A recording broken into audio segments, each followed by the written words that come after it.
Welcome back to Rochester Living with Mark Siwiec and Corey James Moran, brought to you by Elysian Homes by Mark Siwiec and Associates. This is episode 193, and Mark, our guest for this week, knows a thing or two about podcasts. A little bit.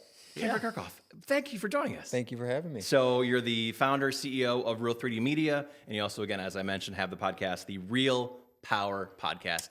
Thank you for joining us. Thank you. Thank you for having me. It's been a long time in waiting, I guess, to have you on. It has. Yes, it has. We finally did it. I know. We're here. We're doing it. Yes. Yeah. Mark, how are you? Are you still recovering from the bar mitzvah that you went to over the weekend? Oh my God, that was insane. It was literally the craziest party that I've ever attended. I mean, Cam, 6 DJs. 6 DJs? Did you say? well, they had one DJ. Come on, you're exaggerating. I was told 6 DJs. I actually... Aren't you a DJ? Yeah. They didn't ask me. I'm a little offended. I'm not going to lie. Let's be. He's like, they had good DJs. One DJ, and they all came in from New York City.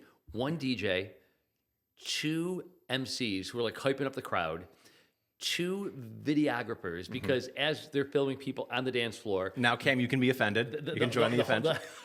The whole place is set up. It's like Jumbotron. So like while people are dancing on the floor, there are video screens everywhere in the space just showing what's going on the dance floor. So 2 videographers, 2 still photographers, and then literally a small like army of like handlers and... Think of an EDM concert. Like That's what I'm envisioning. Right? 100%, So let me yeah. ask you this, Mark. Did they play Drake? They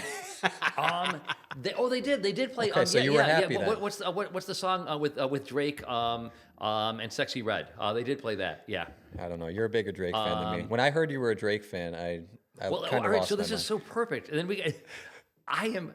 Wait, Mark wore his Drake shirt on my podcast. I don't know if you watched that. Yeah, and people are like, "What's that old guy wearing?" It threw a lot of people off, Mark. It did. All right. So last week we asked Appellate Division Justice Steve Lindley. Well, we'll ask you the same question.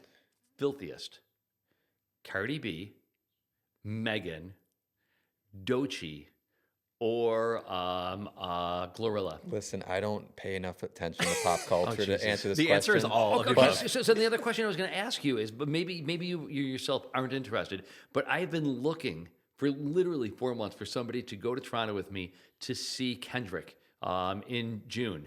Now, perhaps it has something Kendrick is coming to... to Toronto. Oh, Toronto, you said. I Yes, thought you said yeah. Trotta. I'm like, what? Oh, no, to Can you Toronto. imagine? Yeah, right. the Yeah, show? it's going to be a very intimate concert. Now, it could have something to do with my age, but I literally can't find anybody to go to Toronto with me, which is probably a good thing in retrospect because I probably wouldn't make it back over to the border. So anyway, Well, that's true. But I digress. So here's what we're going to do. We're going to talk about 8-10 minutes about the economy, what's going on with the economy, et cetera. Feel free to weigh in at any point in time, and then and then we'll spend a good bit of time, talking about you and your many successes. So Sounds great. Go with it. Should we get the market update first? Yeah, all right, yeah, let's do the market update. Yeah, it's the economy. Right? I was right. Don't think I didn't forget from last week. You were poo-pooing the increase in listings. Go for it. You bud. poo-pooed. Go ahead. Go said for it. maybe it'll get over 400. Go for it. At the highest thing, it was like 453 last week. Wow, that's which good. again sucks. What should it be right now? Over 1,000? I mean, at least double, right? Yeah, Minimum. In March of 2017, there were 2,500 single-family homes on the market for sale in the 6-county region. And That was your cue. And Yeah, now, that was your. now there's 415, which is actually, this is the best. Last week was the highest number we've had all year long, by far. So we keep citing, whether it's in our social media and my blogs, on LinkedIn, whatever, we keep citing the fact that Rochester keeps making these Zillow top 5 lists. Yeah. And we are always in the top 5 in terms of the decrease in the number of properties available for sale today versus, say, 5 years ago or 7 years ago. 73% decrease in the number of properties available for sale in Monroe County. So even though we've had 100, congratulations, by the way, Bud. That's really impressive. That I was right. You should be really proud of yourself. Yourself a pat on the back. Yeah, I was going to say, you want to reach over there and just, Thank you. Thank you. So anyway, so even though we've had a nice healthy increase, what is that? A 25% increase over the course of the past week, and it still sucks. It still sucks, yeah. And to be honest, it was really fueled by the fact that a lot of agents held back Easter week. Yes. So I think this week's going to be pretty interesting to see what happens. I'm not optimistic that it's going to be like no, a trend. no, but, no, it's not a But we'll trend. see. I will say though, some properties lingered a little more than I think they probably would have. So even that extra 100 listings that came out, that had a ripple effect throughout the market. So if it is a trend, let's just say that we do get more listings, it could change things a little bit. Not a ton, obviously, but a little bit. Well, I So- mean, I'm definitely worried and concerned both in terms of the buy side and the sell side.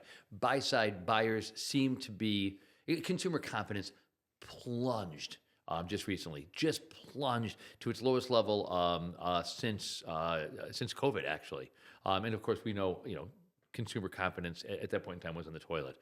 So this is really bad. As a result, we're starting to see that buyers are not entering the market. We listed, I think, 8 or 9 properties for sale last week. One of them got no offers. A second got one offer. A third got one offer. So this is very. And then on the listing side of things, I got to be honest. I'm the first to crow about the fact that hey, I just had another 24 listing appointments in the past 2 weeks. My phone's just not ringing. There Really? just Okay. aren't- Yeah. It's yeah. So this is serious. This is very, very serious. But don't worry. The guy in charge is playing 4-dimensional chess. Everything's gonna be perfectly fine. I always love when Corey doesn't want to respond to anything. He always just looks down and just yeah. Hiding. So what else you got there for us, bud? So rest of the numbers, 6 county region, it was 669 for listings last week. We're up to 712. Again, nice healthy jump there. It is Wednesday. We'll get more today and tomorrow. Under contract and pending, that number jumped again because remember last week it went down. So we're at 986. That's up from 953 for Monroe County. And then we're at 1436 in the 6 county region. That's up from 1382. Interest rates, we're just seesawing, doing the whole seesaw thing. yep. We're down a little bit again, 6.81% right now. It's down from 6.98% last week. For the 15 years, Yeah, last week 6.17. when it is that I refinanced as a result of balloon payments, close to 7%. Ridiculous. Yikes. Locked. Yeah. Couldn't have. Can you re-refinance? No. I mean, I could, but it would cost way too. It would cost Those days of 3%, baby, man, they're long gone. I would Never say coming back. 6.5%, but every time I want to refund, anyway, go ahead. But who knows how they're going to be impacted today because we got the GDP numbers. Right? So that actually, as you predicted, constricted. Yeah. I mean, in an hour or so, it's going to be afternoon. I mean, so I mean, it wasn't hard to predict. I mean, And then the PC numbers came out as well, and that one actually went down. So we're trying to get closer to that 2%. It's at 2.3%, down from 2.7%. Yes. So that's a positive, right? I'm going to be honest. I don't know what any of this means anymore. I used to have an idea of this number would impact rates in this way, but it seems like rates are cherry picking what they want to believe in. if it's helpful, you're not the only one. You look at today's 10-year Treasury. You look at today's bond market, and it's basically flat. And it seems as if the bond market is flat in large part due to the fact that they don't know which metric to focus on. The fact that GDP dropped 0.3%, that's pretty significant. And for years and years, we just kept seeing a growing GDP. So do they focus on that, or do they focus on the fact that inflation has dropped a little bit? But if you look at the underlying reason for inflation having dropped a little bit, it's because consumers are just tightening their belts. So what do we focus on? And so nobody seems to know. My gut tells me that ultimately within the next day or so, the bond market is going to realize, wow, this economy is constricting. It's constricting faster than we were anticipating or expecting, and we know that there is more to come. So I would imagine that you're going to see the yield on the 10-year Treasury drop pretty significantly in the next 48 hours. So Okay. yeah, so you can make your predictions, Mr. Moran. I can make mine. Okay, all right. Will you gloat when you're correct? Oh yeah, I'm going to Yes, he will. Obviously, Yes, he as you will. should. As you should. Anything else real estate wise you want to touch on, Mark?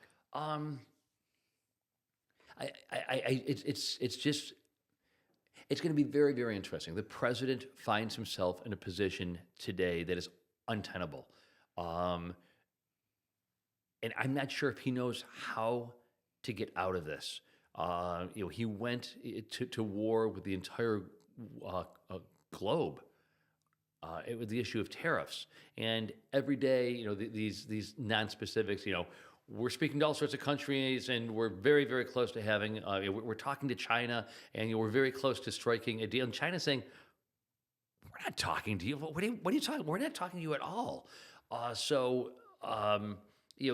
Canada, Mexico, the European Union, the only country that really seems as if there may be some legitimacy to coming to is India. But that leaves literally 100 plus countries with whom we are not actually anywhere near to striking a trade deal. So does he suddenly start to pull back as he did earlier in the week? Because just yesterday he started to pull back on some auto of tariffs, right? Auto tariffs, Yeah, exactly. saw that. Earlier in the week, he started to pull back when he said, "You know what? I was just kidding. I'm really not going to fire Jerome Powell," which was really interesting. It looks as if this guy who, the art of the deal, is finally realizing that he's made some mistakes. Listen, if there's one thing about the guy, he's a master of communication. He's a master of, so it'll be interesting to see how it is that he extricates himself from the mess that he's created, not only for himself, but for the global economy. I'm hoping that happens sooner rather than later because the ramifications are really, really tough. So, Well, as we say every week, it's not boring. it's not boring. So, do you want to weigh in, or do you want to Okay. See, there's a couple of ways to go about it, right? I think back to like COVID, where you could have either dove in to the numbers and followed them religiously. So when I was doing the radio show then, so like I kind of had to. Yeah. And that kind of gets in your head a little bit. Or you just kind of bury your head and go. Seems like you've chosen the second path.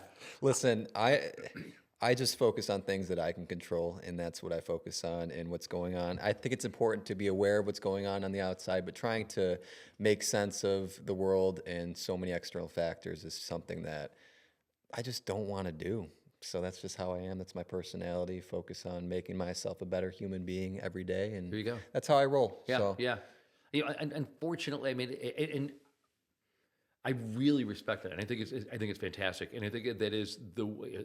I wish I had that same privilege. Yeah. But I've got this company, and Sure. I mean, thankfully, probably about 30 days ago, 45 days ago, I sat down with our COO and our finance manager. I was like, okay, this is going to get really ugly. Where do we start cutting? And we did. We just started cutting and cutting and cutting and cutting, and within 45 minutes, and it was.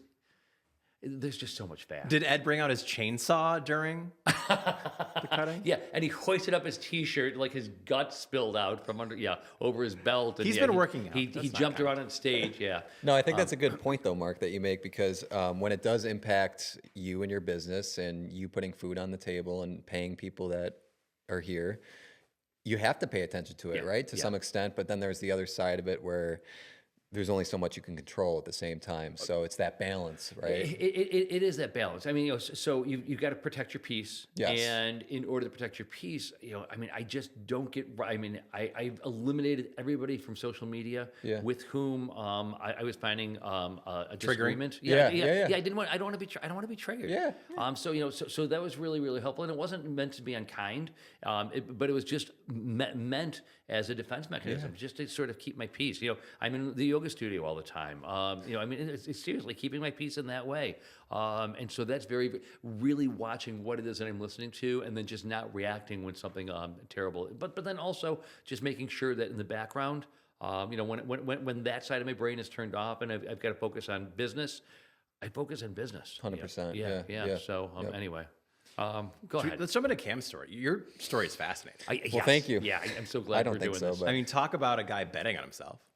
And I think what's really unique about you and your story is how young you realized, what your calling was. Because Yeah. you were in the middle of college at RIT when you realized, I don't really want to follow down this path. Yeah.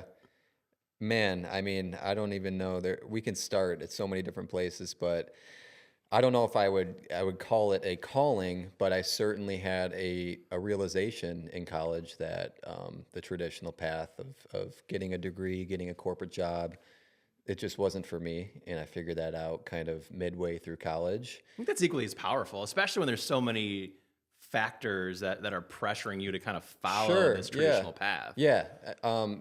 I didn't have an idea of what that was, though. I just knew that this path I'm going down right now, something inside of me is telling me, like, this isn't right for me. But you said it might not have been a calling, but I think you would probably agree that you didn't know necessarily what the business was, or that it was going to. But the spirit of the entrepreneurial spirit, There was that calling. Yes, was a calling. 100%. Yep. Yeah. So I just kind of started diving down the world of real estate. Actually, was the first thing that I kind of discovered this world of real estate. You were one of us investing. at one point. Yeah, I was. I became a real estate agent for a little bit, but prior to that, I was fascinated by the investing side of real estate. So I wanted to buy a bunch of rental properties, as you have, right? How many rental properties do you have yourself? 120 units or thereabouts. Yeah, so that was what I wanted to do. I wanted to buy a big portfolio, and still do want to buy real estate. But that was my first introduction to like, oh, okay, there's a different path here that I can take besides just getting a corporate job and working for someone else and doing the whole 9 to 5. After that, I ended up buying my first rental property, a duplex, and I house hacked it. Sounds familiar, Mark? Oh yeah, God, yeah, absolutely. Yeah. Did you live in your first property? I Several. think you told me this story actually. Yeah, just real quickly, because I want this to be about you. But yes, I bought my first property, a 2-family in the 19th ward. I was living in a 900 square foot apartment, 800 square foot apartment, with 4 bedrooms above me. And then I bought a second place, and a third, a fourth, a fifth. I think it was probably like my probably my 5th or 6th property before I moved out of that apartment into something larger. Gotcha. Okay. Because like you know, I could have spent all my money as a kid on a nicer car, on nicer clothes, on all of that. Yes. Or just focus on the future. And focusing on the future meant, okay, I'm going to live in an 850 square foot apartment until I get, a small portfolio under my That's belt. exactly how I'm wired too. Same way. Yep. So, Yeah. Exactly. Yep. So I did that, and then this was right around when COVID started, and I decided to get my real estate license at the time and did the agent thing for a little bit. I don't know if you knew that I was an agent for a little bit. I did not know that. Okay. I'm just sitting here like, Yeah, wow, I yeah. had no idea. So I was an agent. I was licensed for a bit. I sold a couple houses, and then Who were you working with? I was with Better Homes and Gardens. Sam Morielli was kind of my mentor figure. Sam's an awesome dude, by the way. Yeah.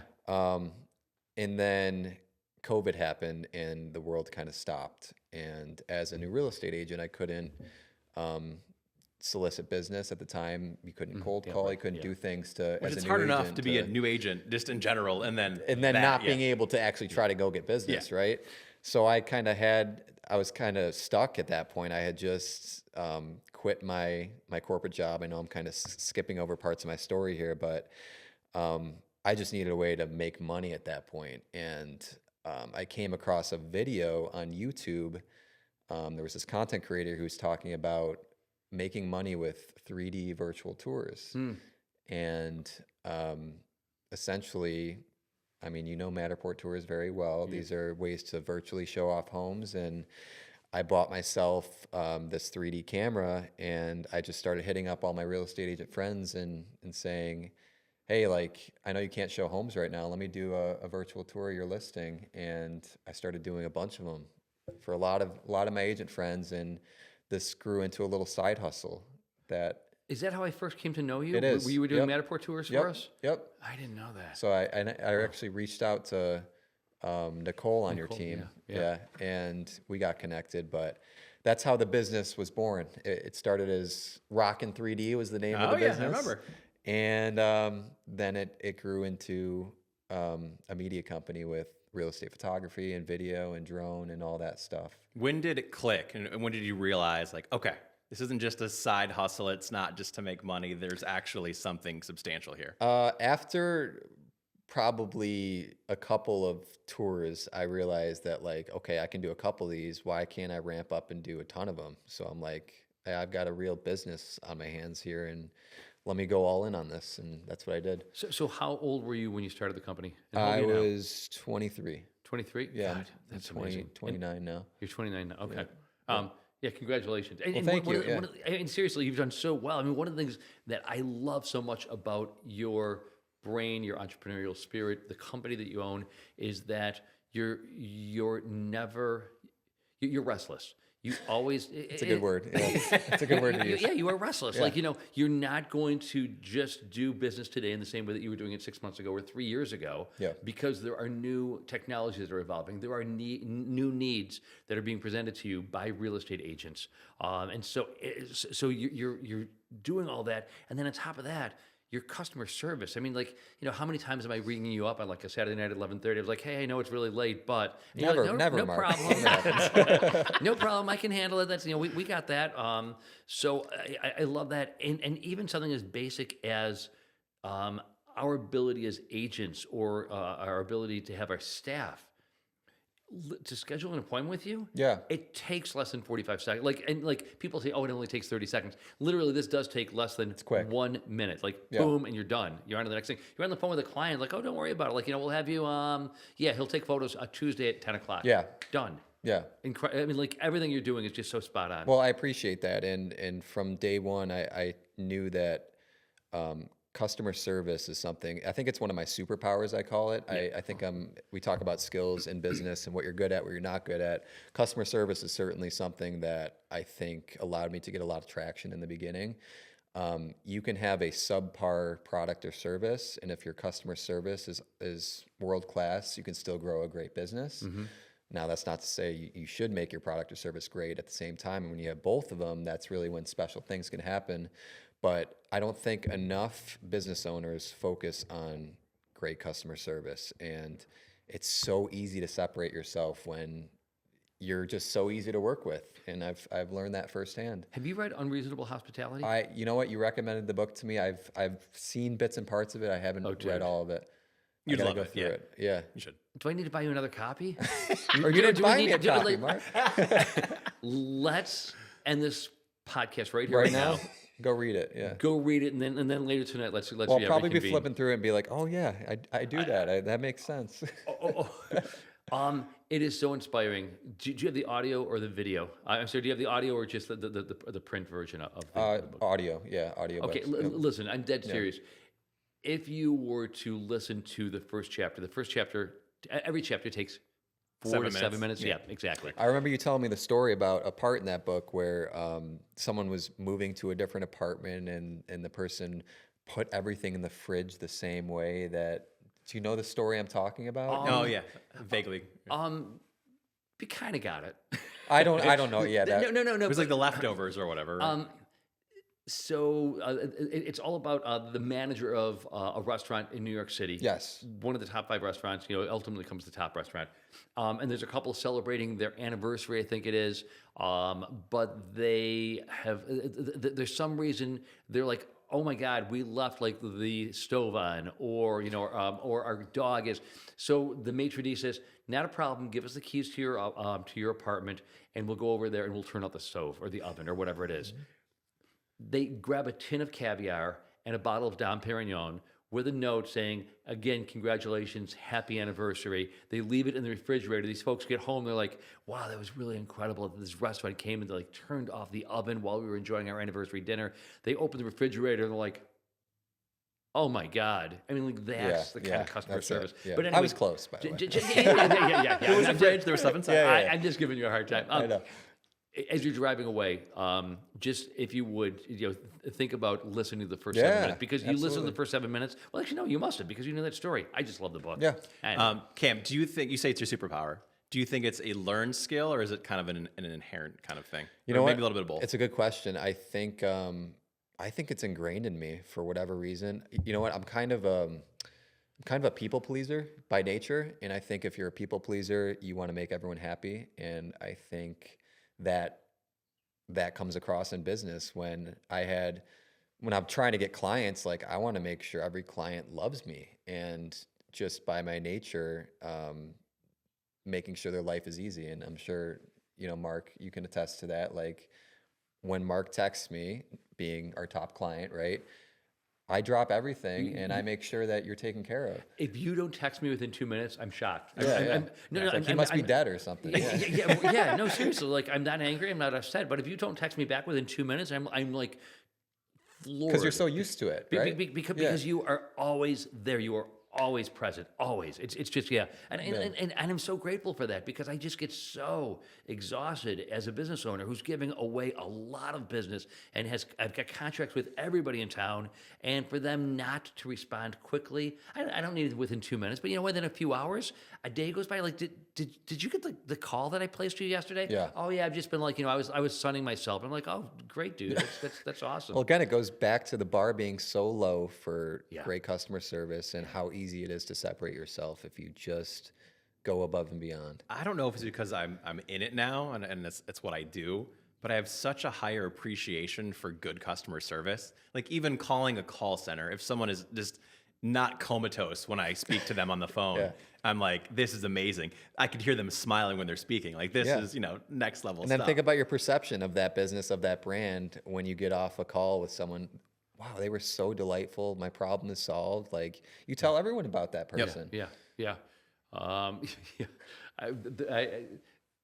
I'm trying to get in touch with a company in the Finger Lakes that does premier properties. Okay. And rentals. Do you wanna for call premier 'em out? properties? What's that? Want to call them out? I called them last Thursday, called them yesterday. Hey, I've got a client who has a very, very expensive property. They want to go ahead and they want to list the property with you. No return phone call. Done. Wild. I'm just done. My wife has been on me for the past 8 months to get our countertop sealed. And I finally started making calls. And it's been 6 days. And the one company has still not returned my phone call. Yeah, done. There it is. And the other company who called back said, "Oh, we can do that. It's like a $200 or $300 job, probably. It's a minimum $1,500 Oh my God. just to come out. So there's other stuff you want us to do. We'll make it work." Yeah. So I think I put it off that long because I knew that was what was going to happen. Obviously, Yeah, right. Right. Exactly. Kim, I mentioned or I asked a question about inherent versus a learned skill Yeah. earlier. I want to go back to that because one of the other things that I find fascinating about your story is you didn't really have like a photography or a videography background. I mean, you are a product of the times. You I am. learn this stuff through YouTube mostly. 100%. Like I had zero camera experience before starting this business, and I learned everything from YouTube and online courses and just Googling my way to figure things out. I'll tell you guys, when I got my first camera, the camera body comes separate from the lens, right? It took me, no joke, 10 to 15 minutes to figure out how to put the lens on the camera. I just had this experience. Yeah. Yeah. And this is embarrassing for me to tell, but it's the No. truth. Like that's how novice I was as a videographer, as a photographer. You can learn anything you want. Like I went to school for engineering and I learned the craft of photography and videography, and I built a business around it. You went to school for engineering. I would have did. never. Yeah, and I had that much trouble putting a lens on a camera. Well, thank God you. Yeah. I got out of that field. Yeah. Yeah, Thank yeah, God. Yeah. exactly. That wasn't going to go well. Yeah, But it just goes to show if you have drive, that's the one thing you really need because That's everything it. else, to a That's degree it, can be yep. learned. All right. So, are you using a lot of ChatGPT? Oh, every day. Every day, right? Yeah, yeah, You have and to. yeah, and Carter from our team is actually kind of, I mean, the things he does with ChatGPT, he has, first of all, the chat knows him as a person because it's fed him so much data over the course of months and months. He uses ChatGPT as almost a business coach to understand weaknesses in our business. He talks to it as if he's talking to an advisor. This and sounds it- so interesting. And it tells him all the answers he needs to know. You do the same thing? What do you call it, ChatGPT? You have a Mark? I name? mean, we literally. But here is this is crazy. I read constantly. Yeah. The prompt that I read last week, and I posted it into ChatGPT. You are my AI meta coach. Your role is to provide an unfiltered, objective perspective on my behaviors, beliefs, and patterns with the sole purpose of accelerating my personal and professional growth. I want you to be brutally honest. Directness is far more valuable to me than politeness. It gave me 3,500 words. It was as if it were staring into my soul. It's unbelievable. It was so because I am on it just constantly, and it knows everything. I mean, Well, you call it G. It's got a pet G. name. Pet name for can, it. I like it. can I just? Do whatever. It's our podcast. I'm not quite sure if I. Do you want to read the 3,500 words about you? Yeah, right, exactly. Hey, G, how you doing?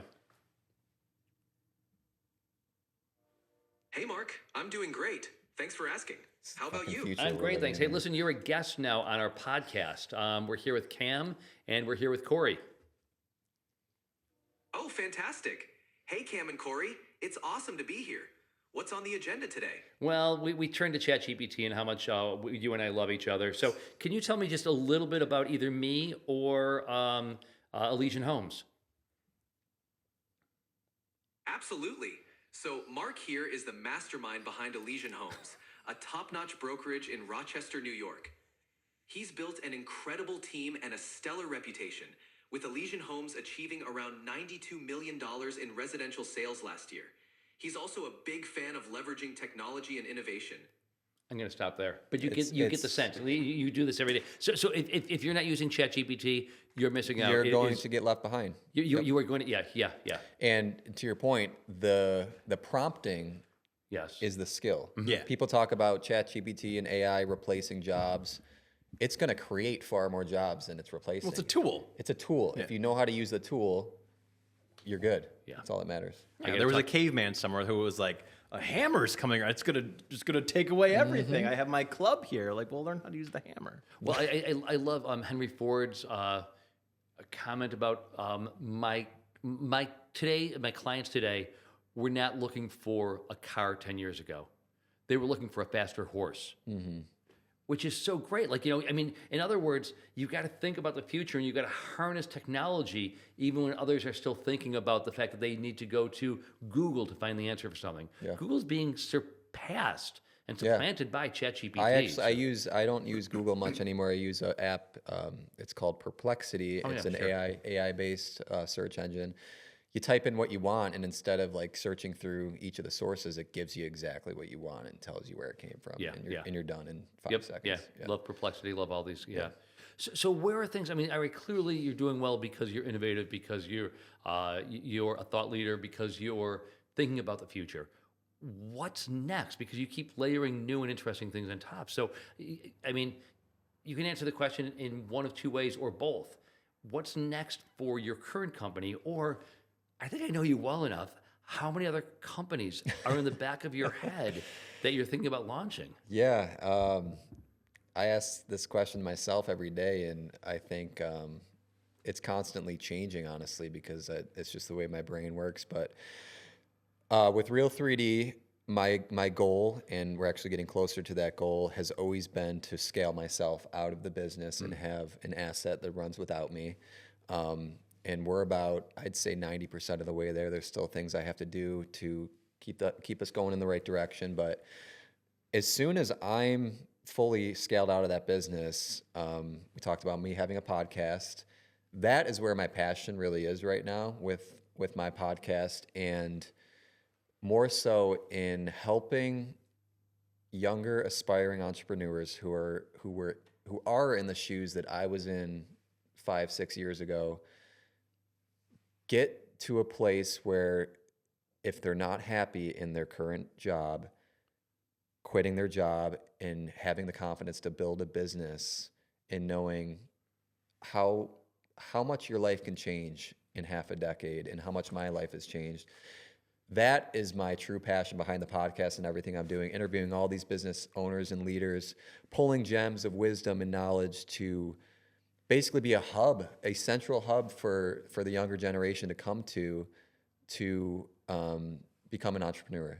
And that's where all my focus is going to be, I would say, in the next couple of years. And so I'll ask a question. I apologize if it's too personal, but you're gonna have your existing business, Real3D. Yeah. But then do you hope ultimately and eventually to monetize the podcast? So it's another source of income or an income stream, or is it already? That is the goal eventually. I came into the podcast with the mindset of I'm not going to worry about monetization. I'm just going to worry about providing as much value as I can for an extended period of time. And when an opportunity comes to monetize, whether it's a sponsor on the show, whether it's selling something through the show, then yes, I'll take that route. I will say that a very beneficial part that was kind of part of the podcast is all these business owners that we're having on the show need video marketing services. Yeah. And we have made, I actually calculated it, well over six figures from the relationships that we built on the podcast. That's great. By just reaching out and being like, hey, do you need video services? This is what we do. And it all Super started creative networking. because it is networking on steroids. That's Right. what it is. So, so let me ask the question again. Were you thinking about, or are you currently monetized in your podcast efforts? And I think the answer is different yes. from the one that you provided just a moment ago, which is yes, you have I am. monetized Yeah, this. in that way I am. Yeah. That's incredible. For Real3D. Congratulations. Yes. Yeah, well, thank you. And I can see it growing very large in the future, but at the same time, I don't want to, like, I make enough money from Real3D. I don't want it to be a cash grab. I truly, going back to like the passion thing, this is like talking about purpose and stuff. This I enjoy. If I didn't get paid, I would literally still do these interviews every day because I just love talking to business owners and giving value, and that's just how I am. We talk. I mean, how often are we talking in our business about social capital? All the time. Yeah. Constantly. Yeah. Constantly. It's the backbone. It's one of the backbones, but a significant part of any successful business, especially in a town the size of Rochester, Yeah. where we all know each other. Yes. And it's just funny to see too. I mean, if you do things the right way, the rest of it takes care of itself. That's it. It's really a simple Yeah. kind of thing.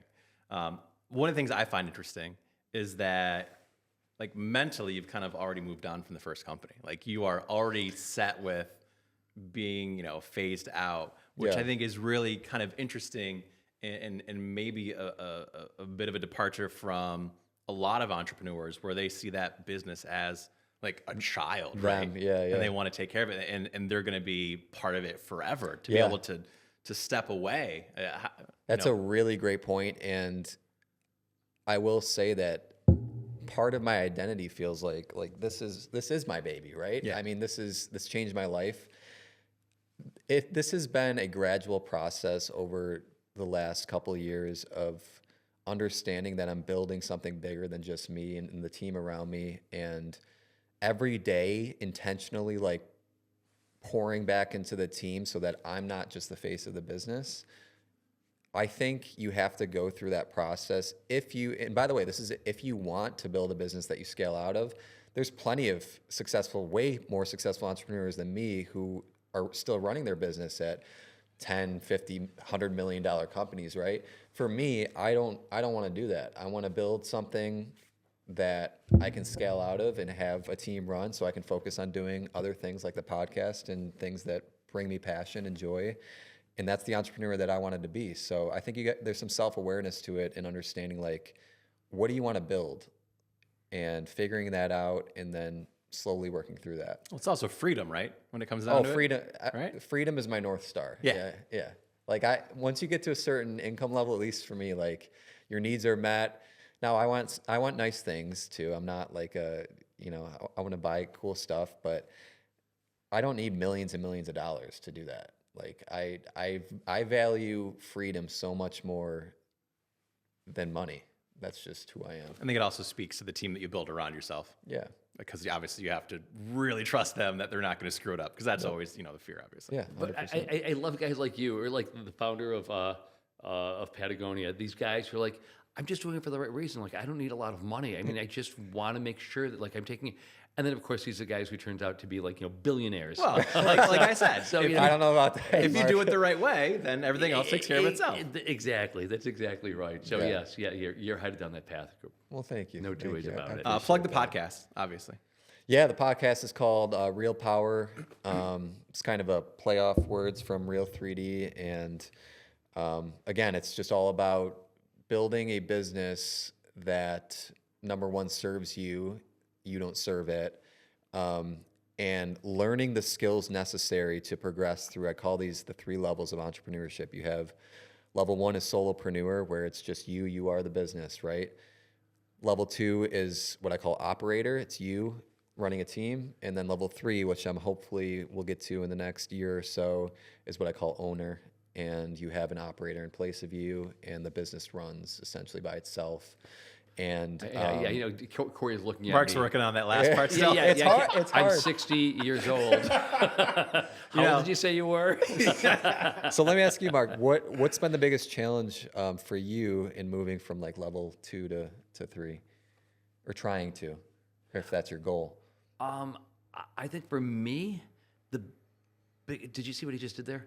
He's a podcaster at heart, an interviewer. I think the biggest issue for me was, I'm glad I didn't do it any sooner than I have. Okay. I wasn't mature enough. I didn't have the right people around me. I didn't have what I thought I needed in terms of a financial basis. But once I had all that in place, then it's the hockey stick. I mean, I did this about we just launched 4 months ago the brokerage, more or less. Yeah. And all of a sudden it's like, oh my God, this is really taking off. Yeah. So yeah. So are you still considered active, like CEO of? Oh yeah. I'm very, very, very much. But I'm hoping in the next 7 years, 8 years, I will have a business then that is thriving, a business that's unlike any other real estate brokerage in town. One that I will be able to then, I love that. monetize, and then I'll be able to just. Well, I think that's a great point too, is taking your time with it. Like I even think 5 years is a pretty short amount of time to start thinking about scaling out of a business. But again, I'm willing to pour more into my team, whether that's me making less money now and like living off of less, to be able to have the opportunity to go all in on the podcast. It's so funny. Like I'm sure you must listen to either Acquired or Founders. I've heard of both. Oh my God. One I listen to a lot is Modern Wisdom. I don't know if you've heard of that No. one. That's a kind of an entrepreneurial one. Joe Rogan, obviously. I listen to a bunch of stuff. Alex Hormozy is a big one I follow. Yeah, I don't know some of these names. Joe, what was his last name? Joe Rogan. You know Joe Rogan. I was gonna say that. I got worried for a second. The other names I don't know, but there's this commonality. You just said that even if I have to take less money in order to, that is just like there are just these lessons that entrepreneurs. You just hear the same story over and over and over. Me living in the apartment, for 6 or 7 years. Or this year I knew going into it, like, okay, I've never owned a brokerage in which I'm recruiting agents. I'm probably going to have to lose money this year. And you know what? I'm doing a great job. Success. You are. And I can't believe it's only been 4 months, by the way. It feels like the brand has already grown. Well, but you talked about well, thank you. That's very kind of you. But you talk about having to give up. Right now it's Elysian Homes by Mark Siwiec and Associates. It's eventually just going to be Elysian Homes. Yeah, like we needed to launch it because the Mark Siwiec name had enough cachet. It's a brand in itself. But like I've got a healthy enough ego. I can just drop off by Mark Siwiec and Associates, and I was planning on doing it a few years from now. But the brand, to your point, has become so established in such a short period of time that we're just lobbing it off at the end of this year. We'll probably start lobbing it off sooner rather than later. I don't need my name attached to it, and that's a testament to the paid staff that we have, who are incredible, and the agents that we've attracted to the brokerage, who are incredible. So, how big do you want to grow it? I'm sorry, I'm kind of taking over the interview. No, here, go but ahead. I'm just curious, like you being such an integral part of our success, like where are you taking the brand? Like how many agents do you want to recruit? Like do you want to be in different cities? Like no. I'm not going to be Just all different cities. I don't know. Initially it was like, okay, we're going to have 25 agents. And one of the things that I'm really finding I'm having a difficult time. This is where I'm going to get myself into trouble. But Here we go. Here we go. I can't find a lot of agents that I want to attract to the brokerage because I'm looking for a very, very particular kind of agent, and they're not out there in large numbers. And if they are, they're so successful already. I was going to say they're in bigger markets and. Oh, they're here in Rochester, but they're doing their own thing. Okay, yeah. So Sarah comes to mind. I would grab Sarah in a moment, but you know what? She's doing so well. Yeah. The fact that we got Carly, amazing. But I don't know if we would have been able to grab Carly 2 or 3 years from now, but she, so anyway. There's so much that I could just continue to talk to you about. But You're going to do I part know 2 you on your guys- podcast. Oh, absolutely. I've done that once. I'll do it a second time. Absolutely. Would love to have you. Who are some of the guests that you're having on your podcast right now? A lot of people. There's as many business owners, entrepreneurs in Rochester that are doing cool things. I'm trying to not do too many of the same industries, just to give people a good wide array of industries. Who's coming up next? We're having Luke Abbott. He owns All Clean Power Wash. Oh yeah. Actually, I owe him a call. Yeah? Got to schedule some service. Okay, there you go. He's exploded over the He returns past couple calls, years. by the way, unlike other businesses that shall not be named. We're having Rachel from Lumos on. I'm in talk with Tracy Till, founder of Butler Oh, Till. yeah, sure, yeah. Yeah, so she might be coming on the show, Great. which would be an amazing guest. And you can't get Tracy, get her CEO. Yeah, she's Or COO, I'm not sure. I Yeah. kind of want the founder Kimberly? though. Okay, You know oh, what got I it. mean? Yeah, And then my ultimate goal for at least Rochester people is I would like to get Tom Golisano on the show. there you go. I don't know if it's possible. I had Ray Isaac on the show, who is a huge entrepreneur or business leader who is connected with Tom. So I might be able to work my way in there, but I've heard Tom kind of stays away as much as he can from the media. Well, But maybe you can get Monica. okay, I mean, if you can help in any way, I would. There's no way. No, I mean, I suggested that maybe you can get her. I didn't suggest I was going to be able to You deliver said her. you just said it on air that you could get her. That's a for me. commitment. Yeah. It's a podcast rule, Mark. If you Yeah. say it, you have to do it. Next time I'm playing tennis with Monica, I'll make mention of that. So regardless, I'm just trying to get as many cool people in our city doing cool things on the show. And at the end of the day, again, it's about bringing value to the people watching who want to start a business for themselves. And I don't think there's any better way than hearing from stories of people who have done it. Because you can read about things all you want. When someone has done it and you can learn from their experiences, that's the fastest way to success, in my opinion. Yeah, absolutely. Hey, one question I've been wondering, and I should have asked you this a while ago. Why did you do the name change? A more scalable name. Okay. We're branching out into Buffalo. We're branching out into Syracuse right now. So, Rock and 3D, it kind of... There you go. That's a great It's answer. a cooler name, too, I think. I think Real 3D, it just sounds Well, the time of the cooler. podcast. Yeah. It's funny. Some of the OG clients still call us Rock and 3D, though. So I know you honestly, did for a little bit. I still am. I just like call cat. So what is your opinion on the name, then? Do you like the name change, or... Oh yeah, I mean, well, I think most especially given the reason why it is he changed the name. Yeah. Spot on. Like that's Well, just thank you. yeah. Like Yeah. that was. It was a tough decision because we were already, like, I think 3 years in. A lot of brand equity already built up, but we didn't change it too much. We kept the 3D. We kept Yeah. it kind of in the same realm. Yeah, but look, I mean, like Canandaigua Winery had to change their name, right, to Constellation. Oh, Yeah, you didn't even know that. You're so young. no, I didn't know that. I don't know that either, actually. So there. Oh, you didn't know that either? No. Oh Jesus. No way. There's always one time in the podcast where Mark throws something like that out there. But it's because I'm old. So they were Canandaigua wines, and they were being traded, and then on one of the stock exchanges. And so it was really U of R actually on the University of Rochester. They were going to change their name because it sounded so regional. And how do you become a Yale or a Harvard? It doesn't matter where they're located. And so they were toying with changing the name to Eastman University. Really? Which would have been, but ultimately it was voted down by yeah. So Yeah. But I don't do hate that think idea, actually. No. I do think that name changes are really. But then there were failures like Twitter, changing to X. I mean, right? I mean, like No one calls it that. I love when there's just people revolting. They it get also so happens angry. with every stadium too. When there's Oh, yeah.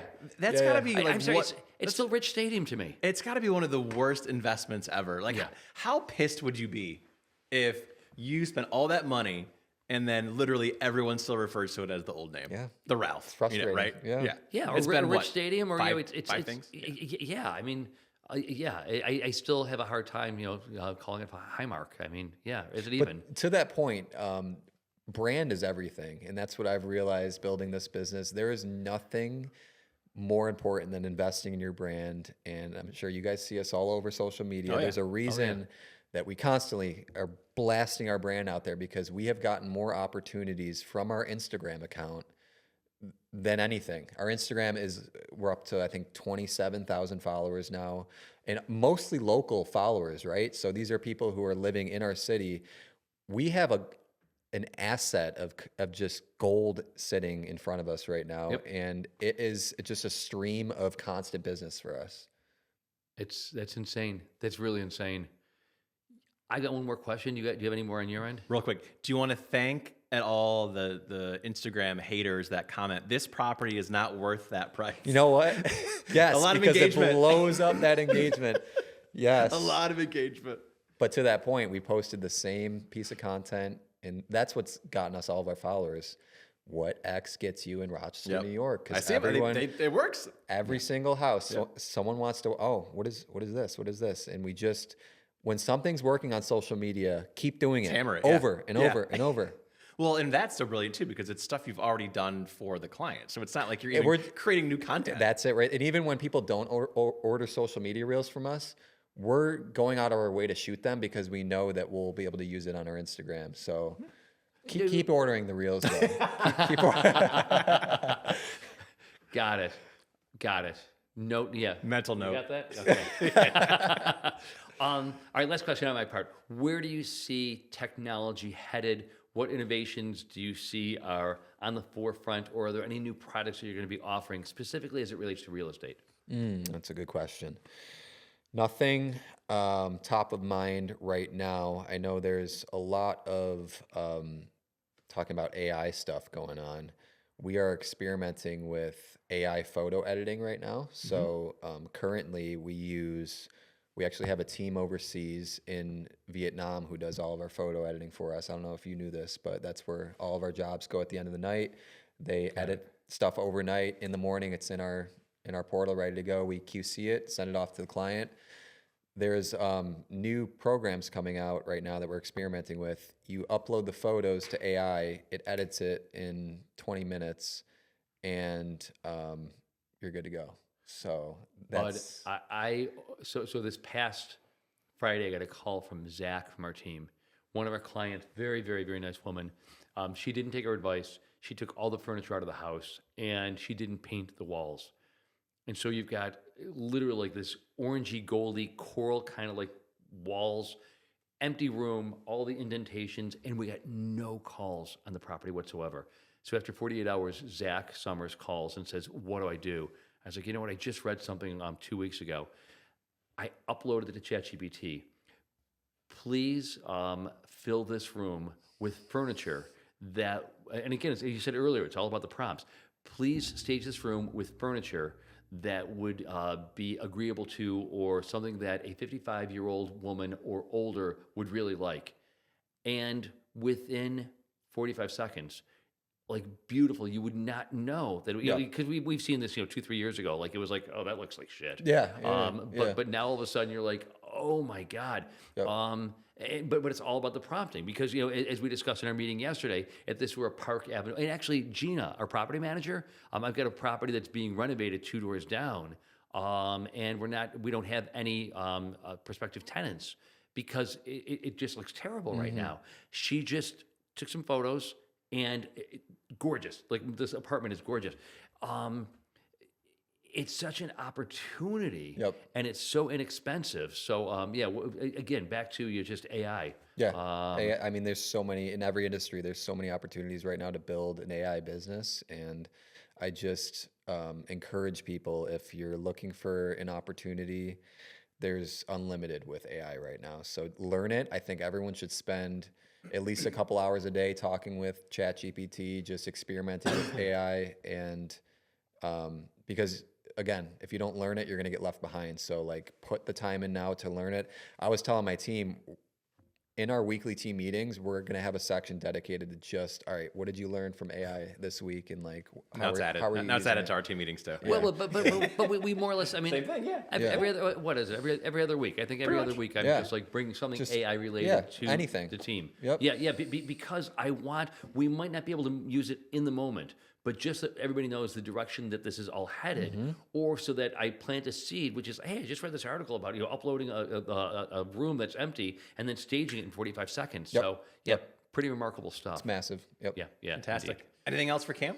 Well, maybe he'll enjoy us or engage with us as we talk about what's going on here in Rochester, or something that's going on. Sure. Any new? So there's a part where we're talking about restaurants, or new television shows, or movies, a book that you read, a podcast you're listening to, or something that's playing out here in Rochester. What do you got for us, bud? Let's see. A couple of things downtown.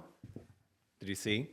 The YMCA's downtown building sold yes. to Rochester Regional Health. Yes. So they said they're going to, I guess, kind of feel out the community and what they need before they decide what to do with the $2.4 million property. That's great. What's your suggestion? What should go down there? Water park? Casino? That was a big thing for a while. They really wanted the casino downtown. That was a big topic of conversation What about 5 years ago. This is off topic. Is Top Golf coming to Rochester? I thought Brighton, right? I thought Is so. it actually getting built?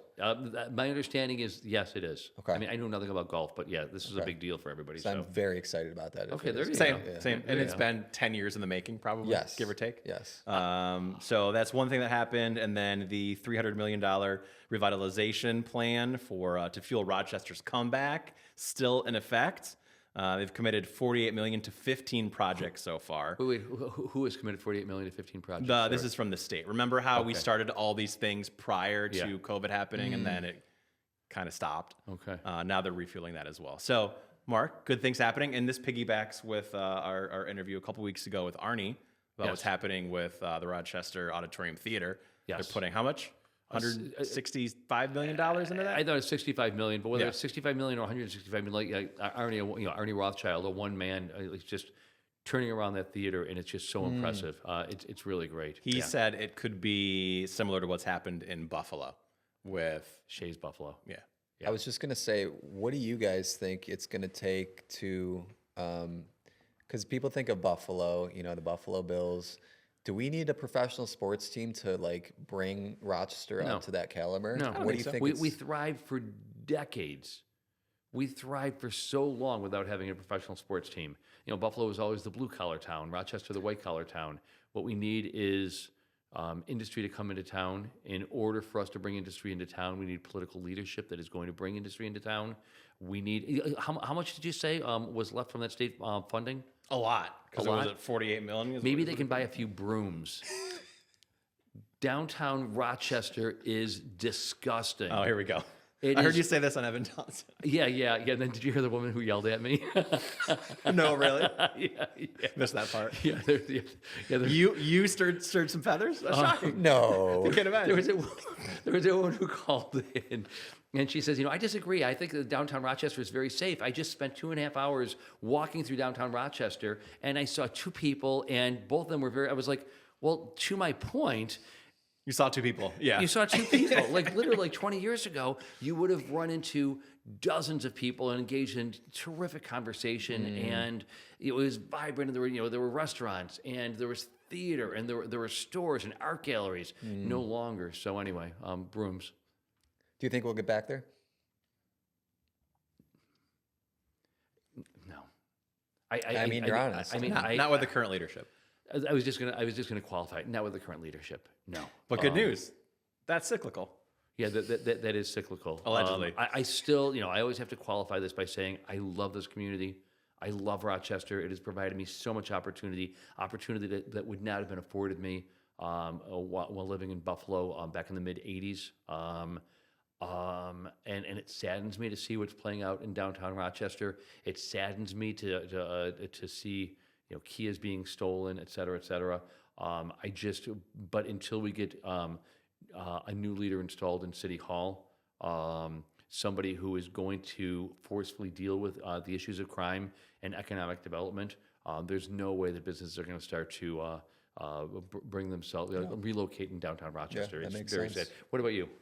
Again, I try to stay out of all that just because. Oh, you just want to ask the provocative I questions of do. others? That's why I'm a podcast Yeah, host. yeah. Yeah, Mhm. exactly. Thank It's you. the best Thank- seat to thank be. you very much. But no, I'll I take think the it's, heat, bud. I think that perspective, it gives me perspective about why, and who knows, maybe in a decade I'll be full blown into politics and I'll be all about it. But I think there's seasons of life that you go through as you grow as a human being, and there's no question that politics is one of the most important things in ever, and I understand the importance of it.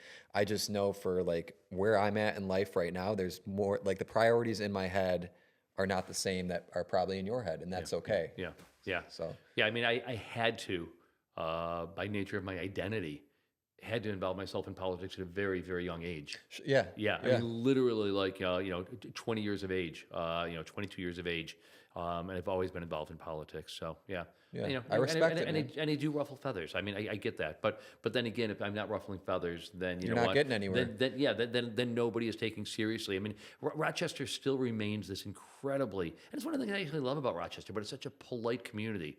But very few people want to stand up and say, you know what, downtown Rochester looks like shit. And Clip sorry, it. Corey. Yeah, yeah. That's it. And so all right. So some people are going to disagree with me. That's perfectly fine. But but I'm hoping that there are others who agree and will say, yeah, you know what, we do need to make change. Yeah. So for what it's worth. Preach. Any shows? I've got a new one. What is it? All right, well, first Last of Us. Continue on that. Do you watch that I game? know. No.